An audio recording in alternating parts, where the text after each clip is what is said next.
ஊர் ஊரா வண்டிக்குள்ளே வச்சு அடியான அடி அடிச்சு சித்தரப்படுத்தி இது பண்ணி கேட்டுக்கிட்டேன்.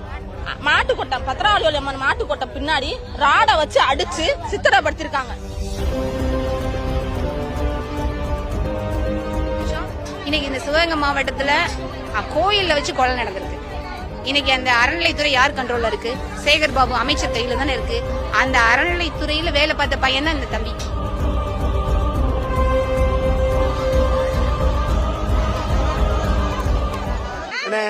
மடப்புறத்துல ஒரு பொம்பளையாள் நகை போச்சுன்னு சொல்லி ஒரு போலீஸ் 6 பேரை அடிச்சு ஒரு ஆளை கொண்டுட்டாங்க. இப்ப டிஎம்கே காரன் அவங்கள குடும்பத்தை ஆக்கிரமி பண்ணி கூட்டு போறாங்க. என்ன செய்யணும்னா அந்த பிள்ளைக்கு வேலை வாங்கி தரேன் அப்படி இப்படின்னு சொல்லி இன்னும் பாடியை காமிக்கவே இல்லை. பாடியை வாங்குறதுக்கு கூப்பிட்டு போறாங்க. மிரட்டி கூப்பிட்டு போறாங்க. அந்த போறாங்கல்ல. இது இப்படி இருந்தா நாடு எப்படி இருக்கும்? சிவகங்கை மாவட்டம் மடப்புறம் பஞ்சாயத்துக்கு அதே நிலைமை. இன்னைக்கு அந்த பையனை கொண்டு விட்டு 5 லட்சம் 10 லட்சம் தரம்ன்றாங்க. பிரெயின் வாஷ் பண்ணி கையெழுத்து போட கூட்டு போயிட்டாங்க.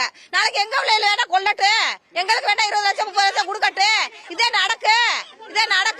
அன்னைக்கு நாங்களும் வாய முடிக்கிட்டே போறாப்ல வரும். இந்த ஊர்ல இதே ஒரு வேலையா இருக்குங்க சார். விசாரணைன்ற முறையில கூட்டிட்டு போறாங்க. கூட்டிட்டு போய் இந்த மாதிரி 4 பேர், இதோட 4வது பேர். இந்த பையனுக்கு வயசு 26. இப்படி நகை காணாம போச்சுன்னு சொல்லி ஒரு லேடிஸ் சாவி கீ கொடுத்துருக்காங்க. அதை அதுக்குள்ள நகை இருந்துச்சா இல்லையான்றது தெரியல. அந்த மாதிரி கீயை கொடுத்துட்டு மறுபடியும் சாவியை கீயை கொடுக்கும் போது நகை இல்லைன்னு சொல்றாங்க. அந்த கம்ப்ளைண்ட் கொடுத்தவங்களும் இங்க வரல, நான் தான் கொடுத்தேன். அப்பா போய் விசாரணை செய்யும் போது அந்த நகை அந்த பையன் எடுக்கவே இல்லைன்ட்டான். அடி பொறுக்க முடியாம நகை பத்திராவளி பின்னாடி இதெல்லாம் இருக்குன்னு சொல்லியிருக்கேன். இப்ப தேடி பார்க்கும் போது எதுவுமே கிடையாது.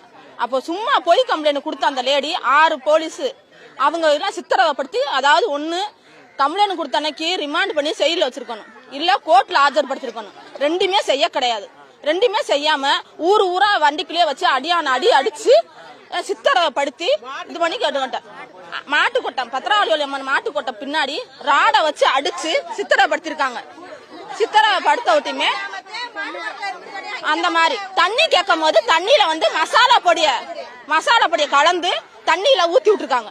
இந்த மாதிரி ரொம்ப கொடுமைப்படுத்தி அந்த பையன் வரும்போது நடக்க விட்டு கூட்டி வந்திருக்காங்க, போகும்போது காலு உடஞ்சு கூட்டி போயிருக்காங்க. சிவகங்கை மாவட்டத்துல ஒரு கோயில்ல வச்சு கோசாலையில வச்சு அடிச்சு கொண்டிருக்காங்க. போலீஸ் ஸ்டேஷன் என்கொயரி கூட்டிட்டு போனாங்க, அது ஓகே. புகார் வாங்கியிருக்காங்க, ஒரு எஃப்ஐஆர் போட்டிருக்கலாம்.